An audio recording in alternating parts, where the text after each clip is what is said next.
¿Qué pasaría si te dijera que en partes del mundo donde el catolicismo alguna vez fue casi invisible, ahora se está convirtiendo en la fe dominante? ¿Que las iglesias que una vez estuvieron casi vacías ahora sonar con el sonido de la misa todos los días? ¿Y que en 5 países improbables, el catolicismo se está propagando tan rápido que está reescribiendo el futuro religioso de las naciones enteras? Esta no es una profecía. Ya está sucediendo. A través de las selvas, las ciudades y los campus, estamos presenciando una revolución tranquila de la fe. Desde iglesias subterráneas en China hasta catedrales rugientes en Nigeria, el catolicismo no solo está creciendo, sino que está explotando. Y en este documental, estamos contando los 5 principales países donde esta explosión es más dramática. Quédate con nosotros hasta el final, porque el país número 1 en esta lista podría cambiar la forma en que ve el futuro de la Iglesia. Comencemos la cuenta regresiva. 5. Corea del Sur. Desde el territorio de la misión hasta la potencia de misión asterisco. Hace menos de 100 años, los católicos en Corea del Sur eran una pequeña minoría, a menudo perseguida y mal entendida. Pero hoy, la Iglesia Católica en Corea del Sur está prosperando, con más de asterisco 5.5 millones de católicos asterisco, seminarios vibrantes y una influencia creciente en la vida pública. Comenzó con coraje. A fines del siglo XVIII, el catolicismo ingresó a Corea no por misioneros extranjeros sino por académicos coreanos que encontraron textos cristianos en China. Trajeron la fe a casa con ellos, en secreto y con gran riesgo. Los primeros católicos coreanos eran autodidactos y autodidacentes. Su devoción fue profunda, pero les costó todo. La persecución pronto siguió. Miles fueron martirizados, incluidas familias enteras. Sin embargo, sus historias no desaparecieron. Se convirtieron en leyenda, y el semillero de fe para las generaciones futuras. Avance rápido al siglo XX. Después de la Guerra de Corea, los misioneros católicos, especialmente de Francia y Estados Unidos, ayudaron a reconstruir una nación destrozada. Ofrecieron no solo sacramentos sino educación, atención médica y un sentido de esperanza. Las escuelas católicas se convirtieron en lugares de transformación, y los hospitales un símbolo de la misión de curación de la Iglesia. La Iglesia de Corea del Sur es única en cómo combina una profunda tradición intelectual con energía juvenil. Hoy, cuenta con algunos de los departamentos de teología más sofisticados de Asia, incluida la Universidad Católica de Corea, así como los prósperos movimientos laicos como la Legión de María y los grupos de oración carismáticos. En Seúl, las peregrinaciones juveniles a santuarios como Yeoldusan, donde se ejecutaron muchos mártires tempranos, se han convertido en ritos de paso. Los obispos coreanos también han adoptado los medios de comunicación, con canales de televisión católicos, podcast y evangelistas de YouTube que llegan al público joven de manera moderna y fiel. En 2014, el Papa Francisco visitó Corea del Sur y dibujó asterisco más de 1 millón de personas asterisco para una misa al aire libre en Seúl. El viaje fue un punto de inflexión, no solo en la visibilidad internacional, sino en el orgullo nacional entre los católicos coreanos. Beatificó a 124 mártires, recordando al mundo que la Iglesia de Corea nació de sangre y sacrificio. Las vocaciones continúan floreciendo. Corea del Sur envía misioneros a África, América Latina e incluso Europa, una inversión de la historia que muestra cuán maduro y orientado a la misión se ha vuelto esta Iglesia. Uno no puede ignorar el impacto cultural tampoco. Los católicos coreanos son prominentes en todos los campos, desde la política hasta las artes. Los actores devotos, los músicos y las figuras públicas comparten abiertamente su fe. Incluso se han visto estrellas K-pop asistiendo a la misa o haciendo referencia a sus creencias católicas. Pero lo que distingue a la Iglesia coreana es su fidelidad. A diferencia de algunos países occidentales donde la enseñanza de la Iglesia a menudo se diluye, los católicos coreanos generalmente adoptan la plenitud de la doctrina. La asistencia a la misa es alta. Las líneas de confesión son largas. Y la devoción a la Eucaristía es central. También hay un espíritu mariano profundo. Los coreanos tienen una fuerte conexión con la Virgen María, especialmente a través del título de Nuestra Señora de Corea. Los santuarios marianos como Namyang y Naju, a pesar de alguna controversia, atraen a miles de peregrinos cada año. Quizás con mayor flaute, la fe de Corea del Sur no se limita a sus fronteras. Los misioneros coreanos ahora sirven en asterisco más de 80 países asterisco, a menudo en regiones peligrosas o desatendidas. La Iglesia coreana entiende que ser católico es ser universal, y la están viviendo. En un país que una vez solo conoció la persecución y el secreto, El catolicismo se ha convertido en una luz en una colina. Audaz, hermosa y globalmente comprometida. Corea del Sur no es solo una historia de éxito. Es un modelo de lo que sucede cuando el martirio, la educación y la misión se combinan para crear una iglesia que no solo sobrevive, se transforma. Y esto es solo el comienzo. 4. Nigeria, el corazón latido del catolicismo africano. En el corazón de África Occidental, la Iglesia Católica en Nigeria está experimentando uno de los oleadas de fe más impresionantes en el mundo moderno. Hoy, Nigeria es el hogar de más de 32 millones de católicos, un número que continúa creciendo a un ritmo asombroso. Pero detrás de los números hay una historia de fuerza, peliencia y alegría frente a las dificultades inimaginables. La Iglesia en Nigeria es joven y vibrantemente viva. Entra en cualquier misa del domingo y escuchará la batería, cantar, aplaudir y la poderosa voz de una congregación que sabe que el Evangelio no solo se lee, sino que ha vivido. Pero lo que hace que el crecimiento de Nigeria sea tan notable es el contexto en el que está sucediendo. Durante décadas, la Iglesia se ha mantenido como un faro de unidad y verdad en medio de profundas divisiones nacionales. En un país dividido a lo largo de líneas étnicas y religiosas, con una tensión significativa entre las poblaciones cristianas y musulmanas, la Iglesia Católica juega un papel central en la construcción de la paz y la cohesión social.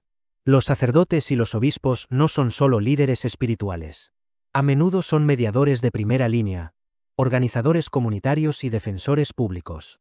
Lamentablemente, este liderazgo tiene un costo. En los últimos años, los sacerdotes han sido secuestrados y asesinados, las iglesias han sido bombardeadas y las comunidades fieles han sufrido bajo el peso de los ataques terroristas, especialmente en las regiones del norte. Y sin embargo, vienen por miles. Se reúnen en campos, debajo de los árboles, en hogares y catedrales, hambrientos de la palabra, la Eucaristía y los sacramentos. De hecho, Nigeria tiene una de las tasas más altas de asistencia a masa en el mundo, con más del 90% de los católicos que asisten semanalmente.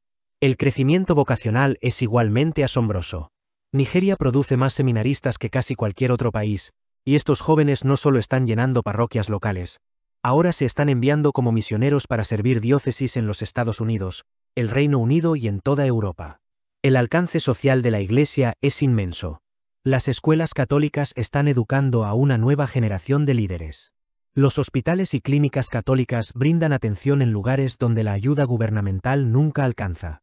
Los orfanatos, los refugios y los programas de alimentos son ejecutados casi por completo por la Iglesia. Y en el corazón de todo hay una alegría profunda y contagiosa. Puedes escucharlo en el canto. Puedes sentirlo en las procesiones. Puede verlo en los rostros de los niños que reciben la primera comunión, y en las lágrimas de los padres mientras sus hijos son ordenados. Esta no es una fe heredada. Es una fe aceptada, a menudo a un gran costo personal. En ciudades como Lagos, Abuja y Onitsha, las catedrales estallaron con fieles asistentes. Los grupos de jóvenes parroquiales organizan rosarios diarios, alcance comunitario y impulsos de vocaciones. El movimiento de renovación carismática está prosperando, atrayendo a los adultos jóvenes a una vida de oración y evangelización. Y más allá de los muros de la Iglesia, los católicos nigerianos influyen en la política, los medios y la academia, a menudo defendiendo la vida, la familia y la libertad religiosa. En muchos sentidos, Nigeria representa el futuro del catolicismo. Un futuro que es audaz, profundamente sacramental, arraigado en la tradición y alegremente vivo. A pesar de la oscuridad que ha enfrentado, o tal vez por eso, la Iglesia en Nigeria arde más que nunca. Es, literalmente, una iglesia en llamas. Y el mundo está empezando a tomar nota. 3. Vietnam, una revolución tranquila de la fe. En medio del telón de fondo de la rápida modernización de Vietnam, las bulliciosas ciudades y las tradiciones profundas se encuentran un milagro tranquilo: el inquebrantable ascenso del catolicismo. Con más de 7 millones de católicos, Vietnam posee una de las poblaciones católicas más grandes de Asia. Y aunque representa poco menos del 10% de la población, su influencia es mucho mayor de lo que sugieren los números. El catolicismo en Vietnam ha sobrevivido a la guerra, el comunismo, la vigilancia estatal y la presión cultural. Y, sin embargo, a pesar de todo, la fe no solo ha soportado, sino que ha florecido. La historia comienza en el siglo XVI, cuando los misioneros portugueses y franceses llegaron por primera vez a las costas vietnamitas. A lo largo de los siglos, el catolicismo se arraigó profundamente, a menudo a costa de la persecución. Miles de mártires vietnamitas dieron sus vidas por la fe, muchos de los cuales fueron canonizados por el Papa Juan Pablo II en 1988. Estos mártires no son olvidados. Sus historias se cuentan en hogares, escuelas e iglesias en todo el país. Cada niño católico vietnamita crece sabiendo los nombres de santos como St. Andrew Dung Lac, San Pablo Le Bao Tin y otros cuya sangre se convirtió en la semilla de la Iglesia. Hoy, a pesar del control del gobierno sobre la expresión religiosa, la vida católica en Vietnam está prosperando. Las parroquias están llenas. Las masas a menudo se mantienen al aire libre para acomodar a las multitudes desbordantes. Las clases de catecismo están llenas. Y los grupos juveniles están llenos de energía. En ciudades como Ho Chi Minh y Hanoi, las principales catedrales sirven como oasis espirituales, lugares de belleza, quietud y fuerza en medio del ruido urbano. La vitalidad no se limita a las ciudades. En las aldeas rurales, donde las carreteras son a menudo pobres y falta infraestructura, los aldeanos caminarán durante horas para asistir a misa. Los sacerdotes viajan en motocicletas, botes o incluso a pie para alcanzar los fieles dispersos a través de campos de arroz y caminos de montaña. Un aspecto notable del catolicismo vietnamita es su fuerte base familiar. La fe se transmite con reverencia. Los abuelos enseñan el rosario. Los padres lideran oraciones antes de acostarse. Los niños crecen asistiendo a la misa diaria, entendiendo el sacrificio y apreciando la iglesia. Las vocaciones religiosas también están surgiendo. Vietnam es ahora uno de los principales exportadores de sacerdotes y hermanas religiosas del mundo. Muchos misioneros vietnamitas sirven en los Estados Unidos, Francia y Australia, donde se encuentran vocaciones en declive con este nuevo fuego espiritual. Los católicos vietnamitas tienen una profunda devoción mariana. Los sitios de peregrinación como el santuario de Nuestra Señora de La Van atraen a millones de fieles cada año. La historia de la aparición de Nuestra Señora para perseguir a los católicos en la jungla, que ofrece curación y esperanza, es fundamental para la imaginación católica nacional. No es exagerado decir que María es vista como la Madre de Vietnam. Su imagen adorna cada hogar católico. Y su protección se invoca en tiempos de enfermedad, toma de decisiones e incertidumbre política. A pesar de las restricciones estatales, los católicos vietnamitas han encontrado formas creativas de evangelizar. Las redes sociales se utilizan para compartir reflexiones del Evangelio, organizar grupos de oración y liturgias de transmisión en vivo. Los podcasts católicos subterráneos y los cursos de catequesis en línea ayudan a nutrir la fe de las generaciones más jóvenes. Y jóvenes lo son. La edad promedio de un católico vietnamita es menor de 30 años. Esta iglesia impulsada por la juventud es intelectualmente curiosa, espiritualmente disciplinada y socialmente comprometida. Los jóvenes participan en actos de caridad, visitan a los ancianos, limpian las iglesias y organizan noches de alabanza. En muchos sentidos, la Iglesia de Vietnam refleja una fe resucitada, una que ha caminado por el fuego y ha salido más radiante. Habla suavemente, pero se mantiene alto. No toma los titulares, pero da forma a los corazones. Y nos recuerda, el verdadero crecimiento no siempre grita. A veces, susurra a través de la fiel perseverancia de una gente rezando. Vietnam puede estar tranquilo, pero su fe está rugiendo. 2 Papúa Nueva Guinea, Fein de Bosques. Ubicado entre algunos de los paisajes más diversos y remotos del mundo, la nación isleña de Papúa Nueva Guinea está experimentando en silencio uno de los reingresos católicos más extraordinarios en el hemisferio sur. Con más de 2 millones de católicos, la fe no solo está creciendo, sino que se está entristeciendo en el tejido mismo de la vida, la cultura y la tradición de la aldea. El catolicismo llegó por primera vez a fines del siglo XIX, llevado por órdenes misioneras como los Misioneros del Sagrado Corazón y la Palabra Divina Misioneros. Estos misioneros desafiaron el terreno salvaje, las enfermedades tropicales y las barreras culturales para plantar semillas de fe en algunos de los lugares más aislados de la tierra. Pero esas semillas se arraigaron. Y hoy, la Iglesia en Papúa Nueva Guinea no solo sobrevive, sino que lidera. En un país donde se hablan más de 850 idiomas distintos y muchas comunidades todavía son accesibles solo en barco o a pie, la Iglesia Católica juega un papel único. La misa en Papúa Nueva Guinea es un evento profundamente comunitario y vibrante. Imagine esto, los aldeanos que llegan a canoa, vestidos con atuendo tradicional, cantando himnos con tambores e instrumentos de bambú. La liturgia está viva, una integración de la tradición católica y la cultura local. La fe aquí no se limita al domingo. Imagina la semana.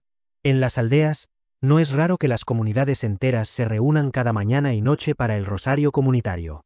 Los catequistas, muchos de los cuales son líderes laicos entrenados por la Iglesia, caminan horas de aldea en aldea para compartir las Escrituras y preparar a las personas para los sacramentos. El papel de la Iglesia en la educación es masivo. Las escuelas católicas sirven a decenas de miles de niños en regiones remotas, ofreciendo no solo académicos sino formación moral. Para muchos niños, su escuela católica local es la única oportunidad de alfabetización y esperanza de una vida mejor.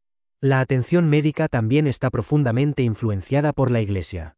En áreas donde no existen clínicas gubernamentales, son los puestos de salud administrados por los católicos, las unidades médicas móviles y las hermanas religiosas que brindan vacunas, atención materna y ayuda de emergencia. Y aunque la escasez de sacerdote es un problema global, Papúa Nueva Guinea está produciendo su propio clero. Las vocaciones locales están en aumento, con hombres jóvenes que ingresan a los seminarios en un número creciente. Las hermanas religiosas también se están convirtiendo en voces poderosas en educación, atención médica y justicia social. Quedan los desafíos. Papúa Nueva Guinea lucha con la pobreza, la violencia doméstica y la corrupción. Pero la Iglesia no rehúye. En cambio, sirve como una voz profética, que aboga por los derechos de las mujeres, la dignidad de los pobres y la gobernanza ética. La justicia ambiental también se está convirtiendo en una causa católica. Con las exuberantes selvas tropicales del país y la rica biodiversidad bajo amenaza por la minería y la tala, los líderes católicos se han unido a las comunidades indígenas para proteger sus tierras, haciéndose eco de la llamada del Papa Francisco en Laudato Si. Sobre todo, la fe en Papúa Nueva Guinea es una fe de alegría. La alegría del bautismo en un río rodeado de bosque. La alegría de la primera comunión celebró con comida, canción y baile de pueblo. La alegría de los ancianos. Los catequistas aún caminan descalzos para llevar el Evangelio a la siguiente colina. Esta es una iglesia no construida sobre piedra, sino en espíritu. En los bosques de Papúa Nueva Guinea, el Evangelio no solo se está predicando, se está viviendo, con simplicidad, coraje y celebración. Y está creciendo más rápido de lo que la mayoría se da cuenta. Desde un puñado de misioneros hasta millones de fieles, la historia católica de Papúa Nueva Guinea es un testimonio vivo que el Espíritu Santo se mueve poderosamente en lugares que el mundo suele pasar por alto. 1. China, la iglesia subterránea que no morirá. En una tierra conocida por su gran muro, es lo que se encuentra bajo tierra que podría ser la mejor fortaleza espiritual de todas. China es el hogar de una de las poblaciones católicas más misteriosas, perseguidas y de más rápido crecimiento del mundo. Las estimaciones varían debido a las restricciones gubernamentales y la falta de datos abiertos, pero se cree que el número de católicos chinos es de entre 12 y 15 millones y la escalada. Lo que es aún más notable es que gran parte de este crecimiento está sucediendo bajo presión, en silencio y a menudo, en secreto. La historia del catolicismo en China es una saga de supervivencia. La Iglesia primero se arraigó en el siglo XIII a través de misioneros como John de Montecorvino y luego fue reintroducida con toda su fuerza por jesuitas como Matteo Ricci en el siglo XVI. Estos primeros misioneros se adaptaron a la cultura china, estudiaron el idioma y comprometieron a los académicos en el diálogo, dejando un poderoso legado. Pero la historia moderna china no ha sido amable con la religión. Después de la Revolución Comunista en 1949, la religión fue fuertemente suprimida. Las iglesias fueron destruidas, el clero fue arrestado y el catolicismo fue forzado bajo tierra. Surgieron dos iglesias, la Asociación Católica Patriótica Oficial, reconocida por el Estado, y la iglesia subterránea que seguía siendo leal al Papa. A pesar de décadas de vigilancia, arrestos y propaganda, la iglesia subterránea no desapareció. De hecho, creció. En las capillas caseras, en oraciones susurradas, en símbolos codificados, los católicos chinos conservaron los sacramentos, enseñaron catecismo y transmitieron la fe, a menudo con gran riesgo. Sacerdotes operados encubiertos. Los obispos fueron ordenados en secreto. La Eucaristía se celebró a puerta cerrada. Hoy, esta iglesia subterránea sigue siendo una maravilla espiritual. Una de arena, devoción y resistencia sobrenatural. Los últimos años han traído tensiones complejas entre el Vaticano y el gobierno chino. Un acuerdo controvertido en 2018 intentó cerrar la división entre los católicos clandestinos y reconocidos por el Estado, pero muchos siguen siendo cautelosos. La confianza es frágil. La vigilancia continúa. Y los creyentes todavía están encarcelados. Y sin embargo, la Iglesia crece. Se están bautizando nuevos conversos. Las vocaciones religiosas están aumentando en silencio. Los jóvenes chinos, que buscan identidad en una cultura dominada por el consumismo y el nacionalismo, están encontrando significado en el Evangelio. La Iglesia Católica en China también es profundamente intelectual. Las universidades católicas, aunque monitoreadas por el Estado, albergan discusiones teológicas vibrantes. La doctrina social católica se estudia en silencio y apasionadamente por académicos hambrientos de la verdad moral en una sociedad que cambia rápidamente. En las regiones rurales, el catecismo liderado por laico florece. Las mujeres, especialmente, están desempeñando un papel cada vez mayor en el liderazgo, organizando círculos de oración subterráneos y enseñando a los niños. La Iglesia de China también se ha vuelto más global. Los católicos chinos que viven en el extranjero están formando fuertes comunidades de diáspora en los Estados Unidos, Canadá y Europa, a menudo revitalizando parroquias locales y trayendo consigo una fe forjada en fuego. Si bien la persecución sigue siendo real, hay una audacia que no se puede silenciar. Los católicos chinos entienden lo que significa llevar una cruz. Han caminado por la sombra de la muerte, y aún cantan aleluya. Conocen el valor de una misa susurrada, un rosario oculto, una Biblia pasada de mano a mano. Y nos recuerdan que la Iglesia nunca se trata de edificios, se trata de cuerpos reunidos en la creencia, sin importar el costo.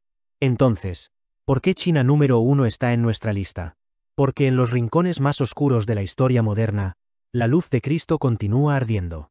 Y en ninguna parte se quema más misteriosamente, o más bellamente, que en la iglesia subterránea de China. Estos creyentes pueden no tener catedrales públicas, pero tienen algo igual de poderoso: fe inquebrantable. Entonces, ¿qué tienen en común estos 5 países? No son los más ricos. No tienen las catedrales más grandes. Y la mayoría de ellos enfrentan profundos desafíos políticos, sociales o espirituales. Pero lo que tienen es algo más poderoso. Hambre. Un hambre de Dios. Un hambre de verdad. Un hambre de algo más grande que ellos mismos. Estas naciones nos recuerdan que la Iglesia no se eleva y cae con popularidad. Se eleva y cae con pasión. Y en estos rincones poco probables del mundo, la pasión es encender corazones, iluminar velas y hacer eco de campanas en lugares que nunca esperábamos. Desde los rosarios digitales en Seúl, hasta la adoración eucarística en la villa de la jungla Ges, para misas susurradas en los hogares chinos, el espíritu se está moviendo. Y si escuchamos atentamente, podemos escuchar la llamada. La Iglesia está viva. No solo en Roma o Nueva York, pero en los latidos de los fieles en Lagos, La Van, Port Moresby y Beijing. Si este documental lo inspiró, no se detenga aquí. Ore por estas naciones. Apoyar el trabajo misionero. Y sobre todo, reaviva el fuego en tu propia fe. Porque revival no solo sucede ahí fuera. Puede comenzar aquí, contigo. Gracias por mirar. No te olvides de gustar, suscribirte y compartir este vídeo con alguien que todavía cree que los milagros están sucediendo, en este momento. Y si has llegado al final, comenta a continuación: la Iglesia está viva. Entonces sabemos que eres parte de este movimiento. Hasta la próxima, mantente bendecido y mantén la fe ardiente.